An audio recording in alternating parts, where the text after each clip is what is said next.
All right, folks, welcome back to another episode of the Tiger Socially Distanced Sports Show. As we go remote again, this time just from inside Hastings High School. We're here to talk Hastings High School Sports of the Week. I'm your host, Greg Mays, and in the other box is Trent Mays. All right, my co-host. We're here to talk some Tiger sports. And then at the end, we'll show you the Tiger football film from this week. Trent, not going to be as much fun watching the football film this week. Well, it was just a tough night overall. We battled Aurora, but Aurora's really good. I said last week that quarterback, everything goes through him, and it did. He reminded me. I brought back memories of Monte Cristo from the early 90s with Kearney High, because he was a magic man with the ball, and they look a little like Oregon, a little Scott Frost action with the reads and the pitches, and I really liked how they worked the power game in with the spread. Honestly, the parts of the game where it felt like we got under control is where we kind of forced him to be a drop back passer. Yeah.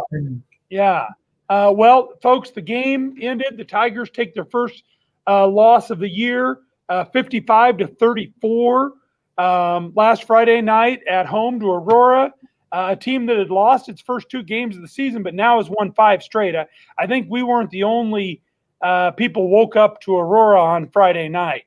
The whole state kind of knows that they've got a pretty good ball club now. What else do you want to say about the game, Trent?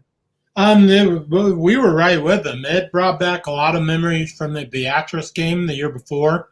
I had flashbacks from 65 to 56, but we traded points with them. We got a turnover and then threw a pick, which was just a tough break. And in the third quarter, we did have success when we finally stopped the option a little bit and made him have to throw it, and we got some good pressure on him and out and shut them out in the third quarter to tie the game at 34.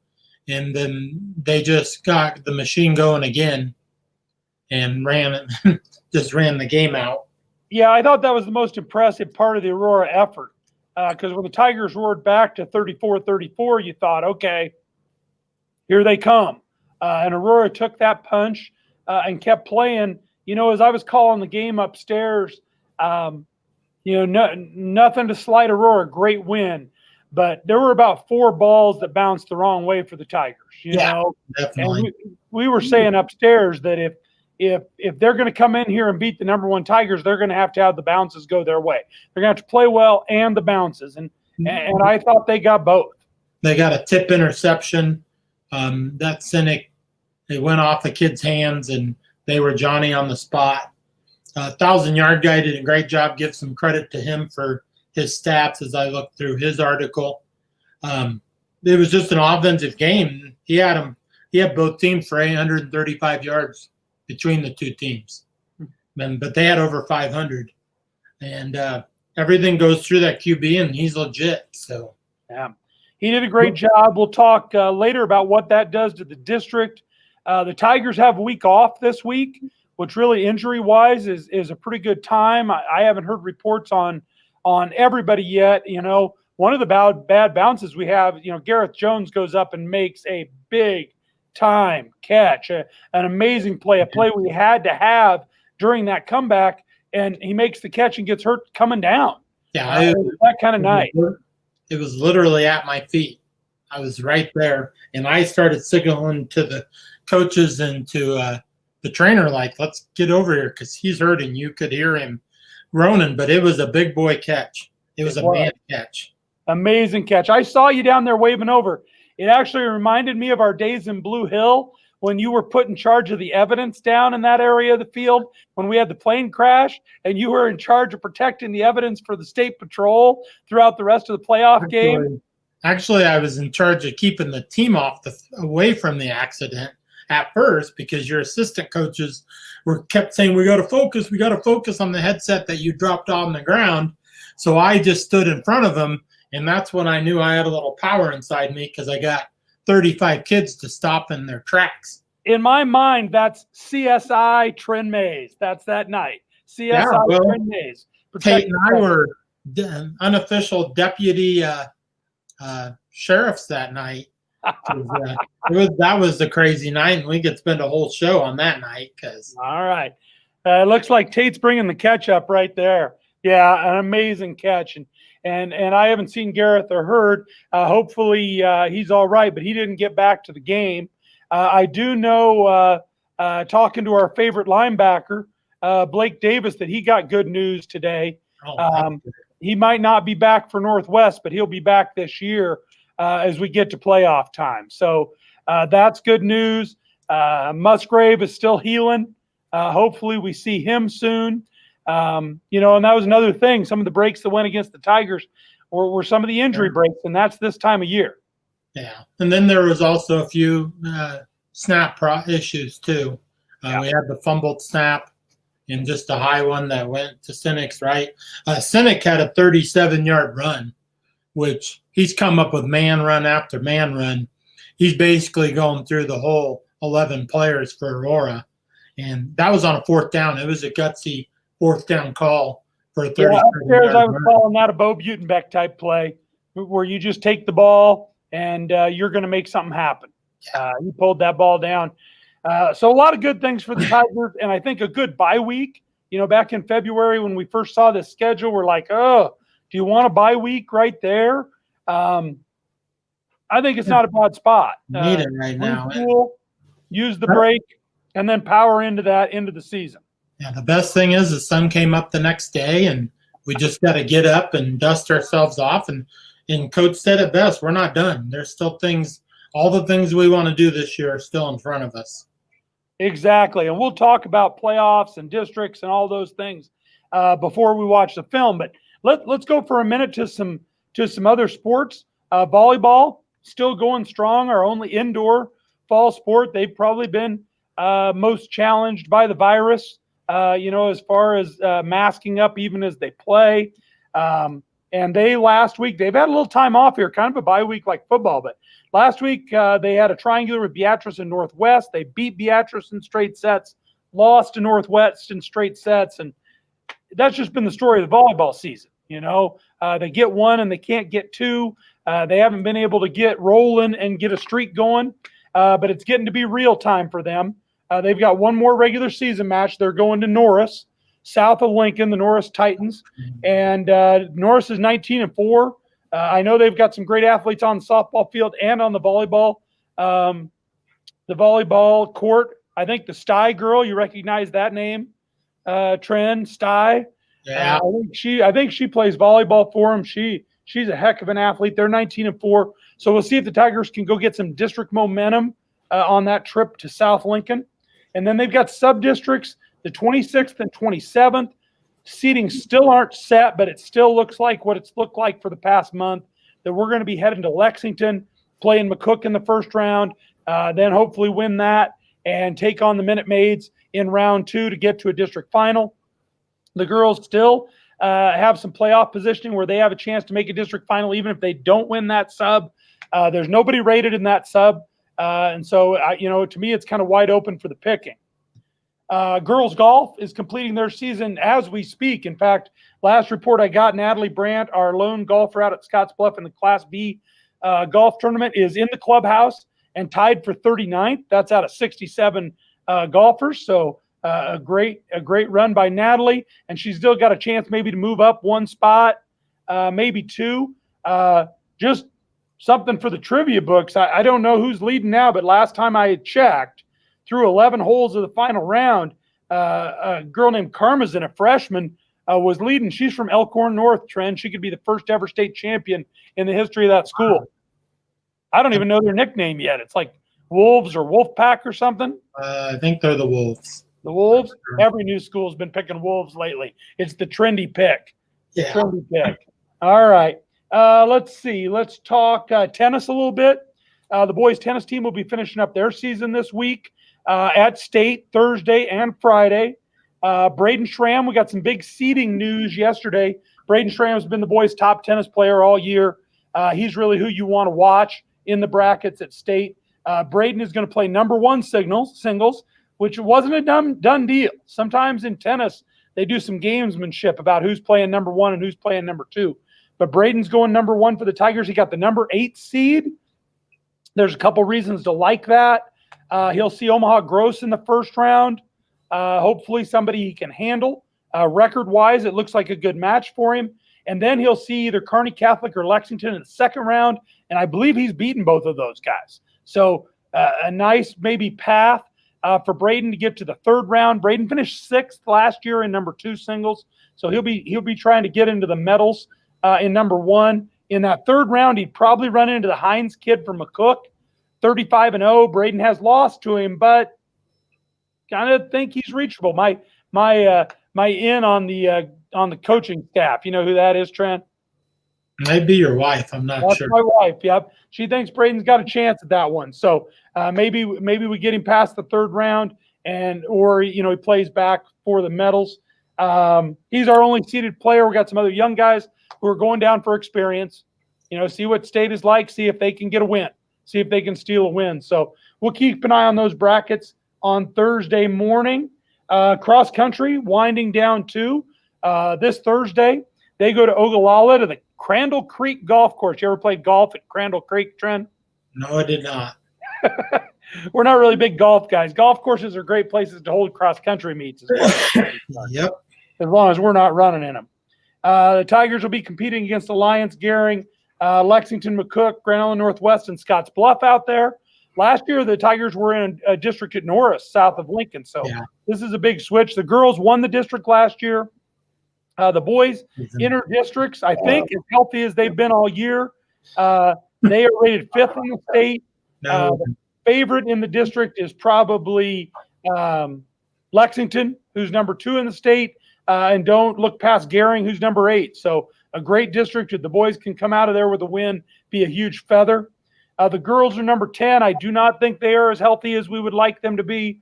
We'll see who's able to run on Thursday. But the girls' district is loaded. The girls are ranked 10th in the state. Gering is 7. Gering is 6. McCook is 7. And Lexington 8. So very challenging districts. And then, of course, we'll be excited to watch the Tigers. Hopefully they can get top 3, both teams, and compete at state over in Kearney next week. All right. Now it starts to get interesting. We've got our first state championship competition. First pitch tomorrow at state softball at 2:00. What are you thinking about the Tigers' chances at state, Trent? Just be interesting. Crete's been sort of our bugaboo at state a little bit. And, Crete's really good. Don't get that wrong. But the Tigers did beat him 5-4 when we played them in a invite or some games on a Saturday. The Tigers did a lot of great little things against Adams Central in the district final. They played a little small ball. They got some bunts down. They had good situational hitting with pop flies. We got some sack flies and drove some runs home. When they beat AC in the first game, 12-0. Made short work of that. Yeah. Just got in and got that done. Yep. Yeah. You never know. Hopefully we're healthier than we have been the last couple of years at state, and it's a new season. So weather definitely gonna play a big part in the game tomorrow. Probably when they're warming up, it'll probably be in the 80s. Wind's gonna crank around from the northwest and blow at a gale, and everybody knows the wind blows out at Smith. So field 2, that wind's gonna be blowing in probably straight in from center. And small ball is going to be huge and moving girls up. And good thing I think I really love what they're doing is they're making these pitchers work. The Northwest girl, she threw like 90 pitches in 4 innings. They're really good pitcher when we beat them in the semis in the winners bracket. And they just take pitches, they draw walks, they do the little things. And then we have the pop with Delaney and Kaylin. Kaylin Schultz hits one out on field 4 that she was playing on field 1. So she put it over the fence. That she has mad power, and she almost had a grand slam against Adams Central in the second game girl caught it at the fence. So she's number 2 in the state with 12 home runs. For those Tiger fans who are maybe heading out and haven't seen the softball team as much this year, they're ranked number 2 and number 3 in the state by the big papers. In fact, the World Herald has us number 7, regardless of class. We're 29-3. Crete in the first round, the co-girl. You want to watch her when she's at bat. She's going to be dangerous for Crete. And then Lexi Mock, dangerous both batting, and she'll be their number 1 pitcher. For the Tigers, out in center field, you want to keep an eye on Sophie Cerveny. Amazing defensive plays all year. She's a Division I softball player, going to be headed to Omaha. We've already mentioned Kaylin Schultz, and then young Sammy Schmidt, the sophomore, batting .525, Trent. How many times did you bat .525 for the year? I didn't bat .525 in my lifetime. So. Nor did I. She has 51 RBIs. And then in the circle, softball is always about the ponytail in the circle. Peyton Hudson and Faith Molina. Faith probably brings a little more gas. Peyton probably moves the ball around a little bit more. If we could put that bracket up again, I think the Tigers, I kind of like where they're sitting. Probably the most significant team on our side is Norris there. They're on a 14-game win streak. Then that other side, it's tough to know who will come out of that. The big newspapers are all picking Scott to win, and they like to point out that they're 17-1 against Class B competition this year. That one loss is to Hastings, and Hastings is 21-1 against Class B competition. Yeah. But Northwest is over on that side, and they're, of course, our one loss. Seward is over there, who finished 3rd last year, has a great pitcher in the circle. And then Elkhorn up there is the number 8 seed. Don't sleep on them. They were runners up last year in Class A. So just a loaded Class B bracket. Going to be a lot of interesting games. And I hope people will get out there. Hastings has a unique opportunity to host the first state championships since the virus has shut things down. So great responsibility for Hastings. We want to remind everybody that tickets are only online.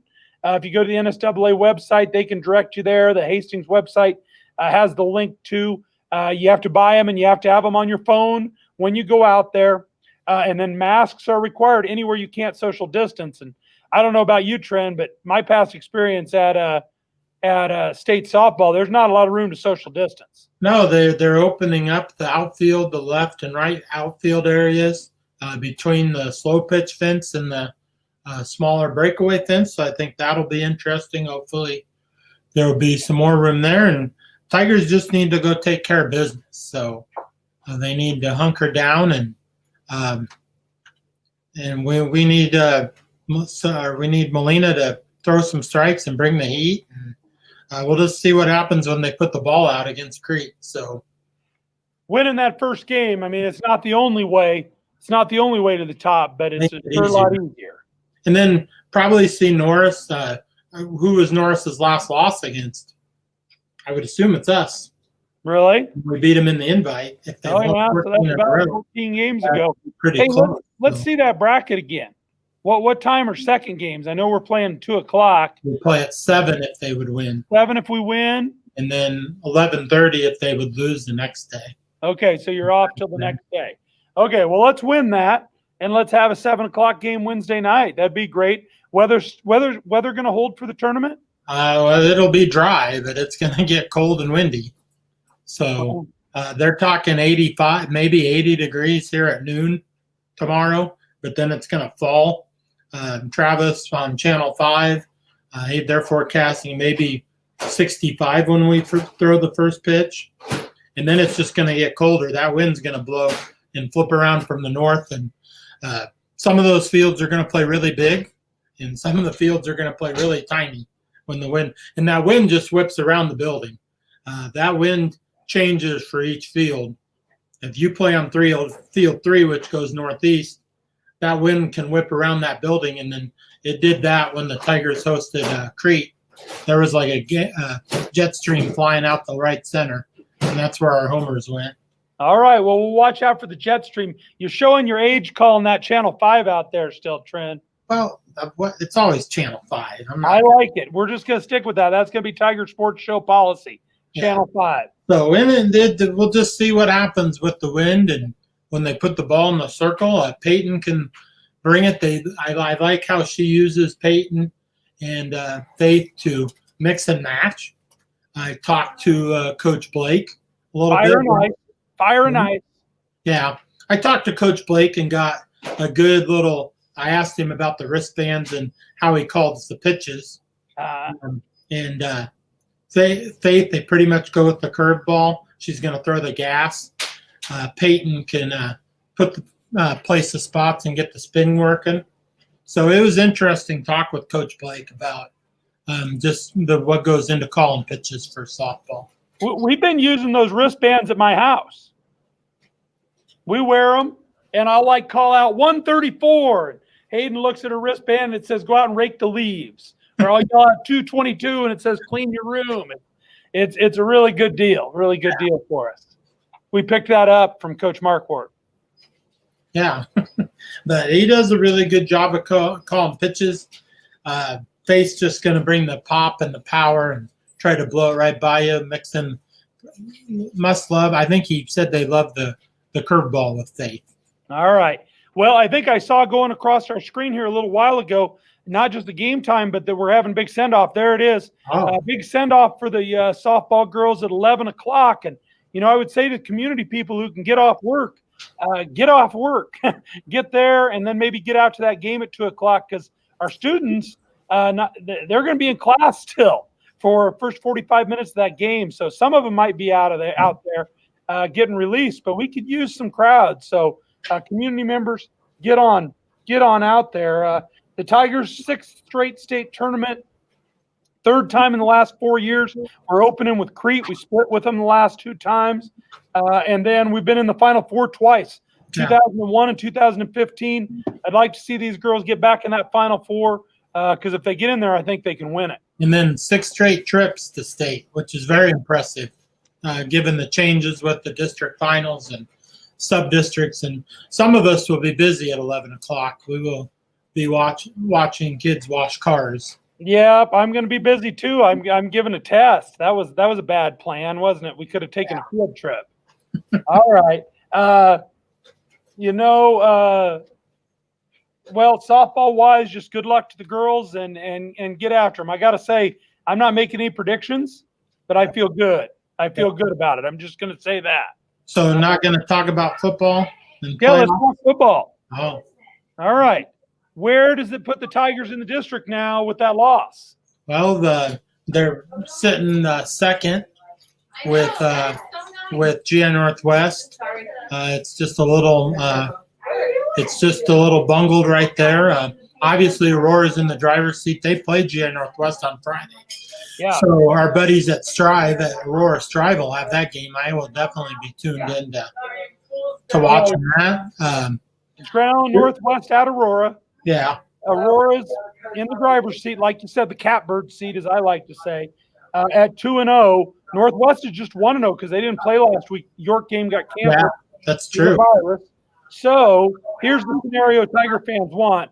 We're Viking fans this week. We want Northwest to win that game. I get more worried by the day. Then we play Northwest the next week. If Northwest beats Aurora and we beat Northwest, we win the tiebreakers. All 3 teams would have 1 loss. But we've got the tiebreaker, which is best overall record, and we'd be district champs. So we're big Viking fans this week. State-wise, the Tigers fell to 7th in the Lincoln paper, 6th in the Omaha paper, 5th in Max Preps. I haven't seen Huskerland Prep yet. But the NSAA, all important for seeding, we're number 3. So still a great spot. We're actually behind Aurora. Aurora moved up to number 2. Our win was big for them. So that's another reason we're Northwest fans. Be nice to climb up to that number 2 spot. Just looking way ahead, way too far ahead. The matchups I see first round of the playoffs, Beatrice, York, Ralston. Yep. What do you think about those? 3 teams I don't really want to play. You got to play somebody. I'm sorry. York can run the ball. He's a good coach. Beatrice still has the kid who ripped through us running the ball. And probably the best one of the bunch is that Ralston kid, who I guess he's got speed and power. We just had a visit upstairs. We just had a visit from the Tiger cross country staff, we probably could have stopped and had them stop in We and should visit. have had them in. We could've got Library an gets a interview. little busy after school. All right. But it'll be Well- interesting to see how it works out. That game's huge, but we just need to go to Northwest. Last year, we played that up for district title game and sort of ran into a buzzsaw. But we could use the Vikings to win that game. And then we just need to go get healthy, right the ship, get that mojo back, and get feeling good going into that game week against Northwest, and just, I guess, put the ball in their little field and see what happens. All right. A couple quick updates from the underclass. JV football scored some points on Kearney yesterday, but got beat 40-24. That's a great game for our young kids to be playing. You know, Kearney plays a great brand of Class A football. Our freshmen are going to get a knock at that on Thursday as they play the Kearney freshmen. Freshmen are 4-2 right now. We've got some great kids going at the young levels. All right, we're ready to go to the film. It's not exactly a horror film. A lot of good Tiger things, but you're going to see Aurora make some big plays, and you're going to see some bounces go against the Tigers. So right now, well, not on the live stream, but those of you who are watching the non-live stream are going to get to see the Hastings 55-34 loss to Aurora. Thanks. Another week of the Tiger Tigers. Show.